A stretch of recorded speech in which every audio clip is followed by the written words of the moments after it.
po ba ay madalas na nagkakaroon ng bisita sa inyo pong tahanan? Alam niyo po ba mga bossing ko na dapat po ay huwag kayong magpapapasok ng kung sino-sino sa loob ng inyo pong tahanan, lalo-lalo na sa inyo pong silid, dahil yan po ay dyan kayo nagpapahinga. Ngayon, kung in case man na meron kayong kakilala na papasok po dyan at ito na may lubos mong kakilala, ay pwede naman po. Pero sino man po, mga bossing ko, maaaring pumasok sa loob ng inyong tahanan, dapat po kayo po ay meron pong proteksyon. Sino man po yan. Kasi sa panahon po ngayon, hindi nyo na saklaw kung sino po yung mga gumagamit ng kaliwa o yung mga tao na iinggit po sa inyo. Kaya dapat po ay meron po kayong proteksyon. Mainam po mga bossing ko na kumuha po kayo ng isang mangkukan ng asin. At ito po ay ilalagay po ninyo sa salas po ninyo. Para doon pa lamang pagpasok po ng mga bisita ay meron ng hihigop ng mga negative energy. Mainam din na maglagay ka ng bawang sa inyo pong bintana sa harapan ng bahay po ninyo. At yan po mga bossing ko, ang bawang ay humihigop din po yan ng mga negative energy.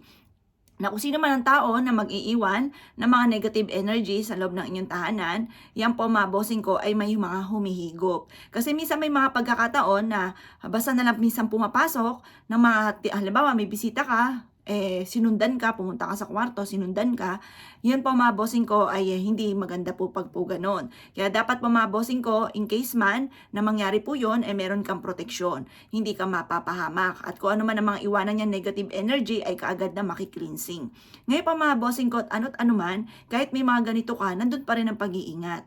Basta dapat ang inyo po mga bisita, kahit po mga bossing ko na masyadong malapit po sa inyo, ay mga kaibigan, ang talagang tama lamang po ay sa may salas lamang po sila. Kung halimbawa ang mga anak po ninyo, o syempre, at saka kapatid, pwede po yun. Pero yung mga iba po, mga bossing ko na magiging bisita ninyo, ay mainam hanggang salas lamang po. Pero ito ay mas mainam gagawin po ninyo, maglalagay ka na sa salas, maglalagay ka rin sa kwarto po ninyo. Dahil ito nga po yung humihigop ng mga negative energy. Kung ano man po, mga pananalangin na masama po sa inyo, dahil usong-uso po yan ng mga taong inggitera, paklimera at chismosa ay hindi ka tatalaban once na meron po kayong proteksyon. Wala po masama na maniwala sa mga pamamaraan dahil maganda naman po may dudulot po sa inyo. Subukan nyo po na maglagay ng ganito sa inyo pong kwarto, maging mga bawang sa mga bintana po ninyo at ang dulot po niya na ay swerte. Kung mailap ang swerte, at kayo po yung nagkaroon ng mga bisita, ng mga tipo ba na hindi inaasahan ay ultimo sa kwarto ay pumapasok, mainam po mga bossing ko ay meron kang proteksyon.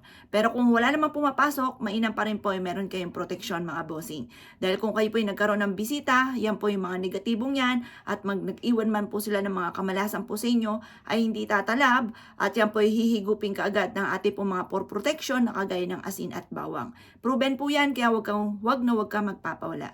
Kaya gagawa ng gato mga pamamaraan ay siya mga bossing. Good luck po sa inyo po lahat.